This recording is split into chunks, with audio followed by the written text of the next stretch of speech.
Coach, just the performance by your team last night. What did you take away from how they played? Your post-game comments made it seem like you felt like they could have gave more or played better, I guess is a better way of saying that.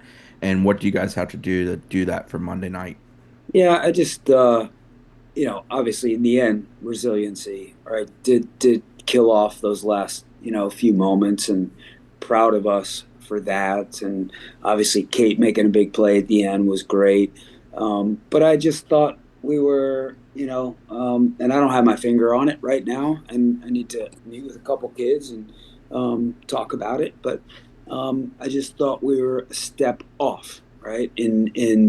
Um, you know, sometimes we were good and sharp in our ball movement, in our stepping and pressing and runs, but then we were just slow to react, slow to give each other angles when we had the ball.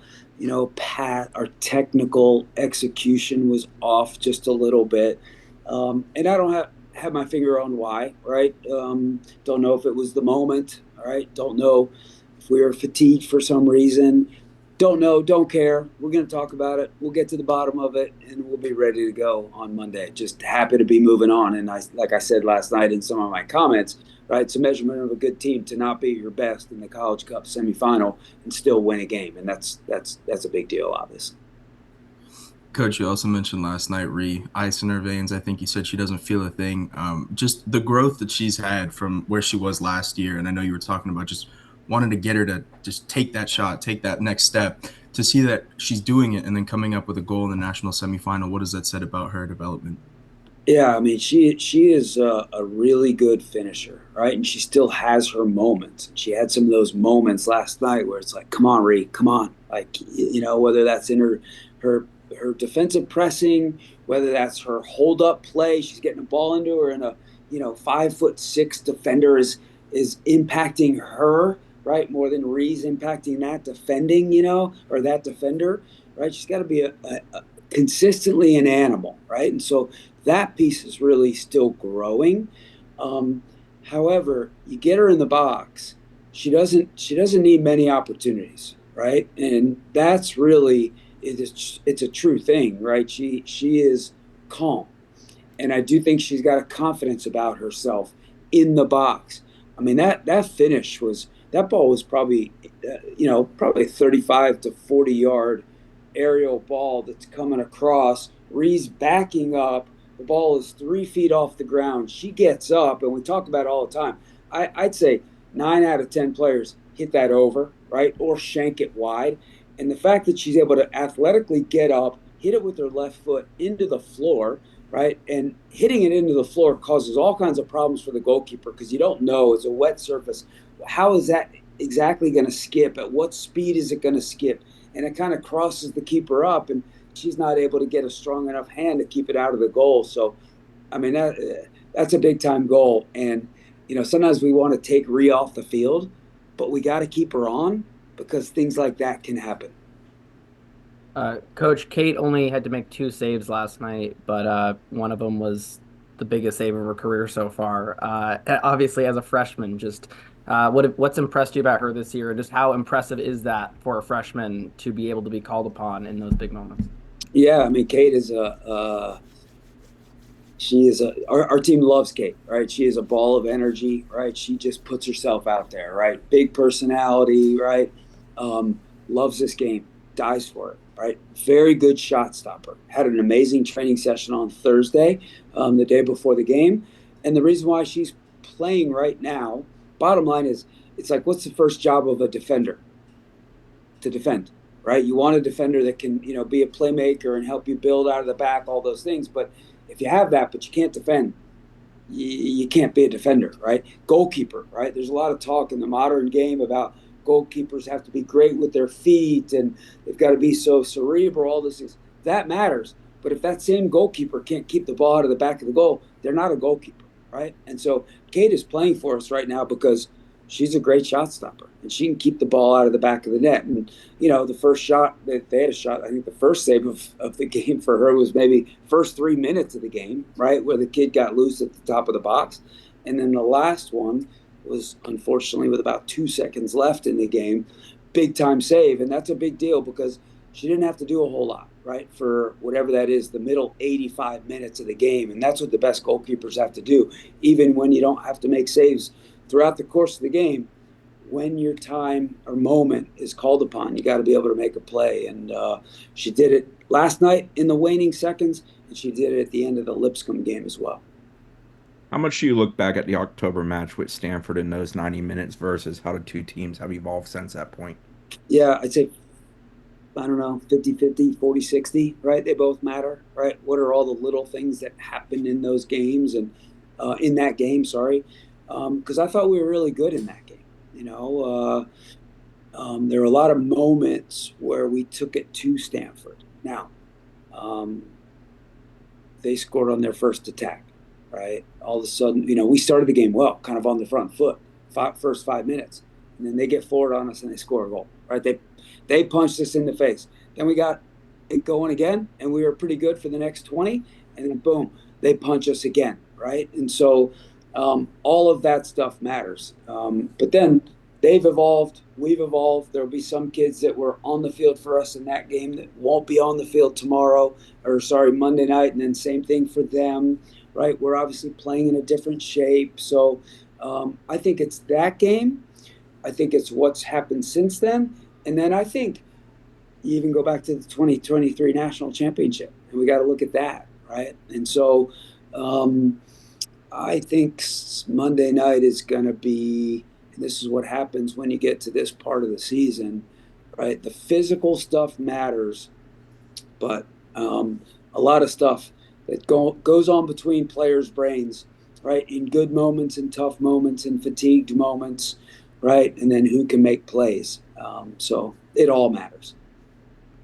Coach, you're talking about how you guys didn't play what you thought was the best last night. Obviously, the national championship is a whole other stage, and Stanford's a whole other team, and they're a team that you can't really afford to not play the top of your game. So, what's the emphasis been on that we have no room for error here?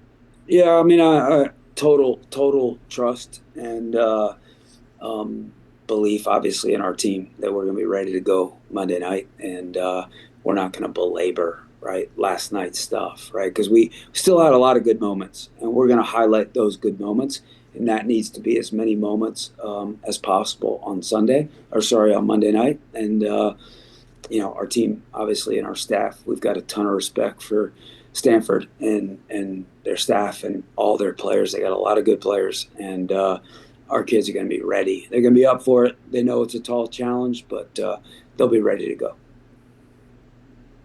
Coach, before you guys left, we talked about how some of the older ladies on the team that were there in 23 as freshmen or as sophomores, as the young girls, you talked about that responsibility of getting back.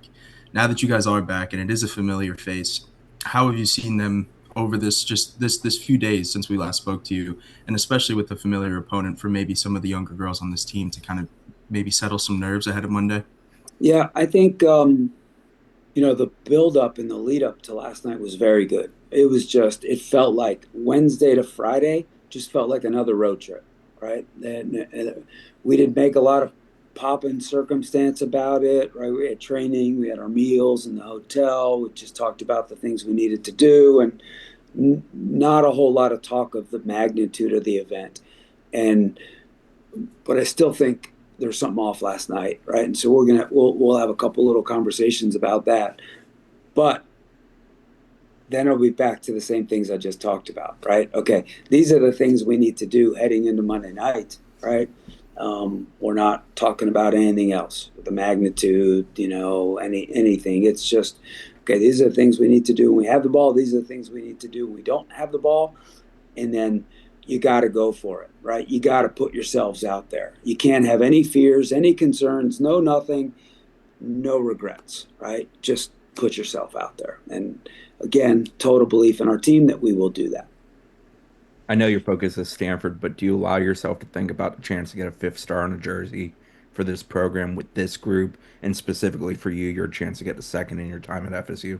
Yeah, great question. We're all humans, and so our minds start to drift, right, and go there, right. But and this is because I've become an old SOB, And so I've been doing this long enough to really, in my brain, when my brain starts to go and think about that stuff, those are only distractions. I turn it off, right? Because it's irrelevant. You can't get caught up in thinking of those things, because then that becomes that, whether that adds pressure, right, or whatever the case may be, it's irrelevant. What is relevant is what do you need to do in order to achieve the things that you just mentioned. I know you got scouting reports, meetings, and everything ahead of Monday, but you've also got something else to watch tomorrow with your son in the national championship game. I know you touched on it last night, but just for you to be competing for a national title Monday and for your son to be in a national title with Tufts, I mean, what is that like? It's got to be awesome. Man, it is. I can't believe it. And just you talking, right? I get chills saying that, right? I'm obviously very disappointed that I can't be there, right? This is such a special weekend for him. Ben has loved this game since he was, 2 years old and kicking a ball, right? And he's followed my teams forever, right? And so for him, and he's a captain of the team, right? That's not a humble brag, but he's a captain, and so he's a leader, right? And he Tufts is very similar to FSU, right? They've won. They're going for their fifth star, right? And they've won. I think their first might have also been 2014. I could be wrong on that, right? So it's like 4 in the last 10 years. So he as a player is just like us, our players, right? You look up to the ones that have come before you. You want to achieve what the ones that have come before you achieved, right? And so now it's him and his other leaders. It's their team. And so this is such a special moment for him in his soccer career. I'm so happy for him, so proud of him. I wish I could be there. The timing was great yesterday. They played at 2 o'clock. We played at 5 o'clock, right? They scored the game-winning goal with 15 minutes left, literally 30 seconds before I went in to give my pregame talk to my team. I was in the coach's room watching it, right? And then I got to watch as they killed it off and got to see him hugging his coach and his teammates on the field afterwards. And so the timing works out again tomorrow, and I'll get to watch him, and hopefully Tufts can get that fifth star.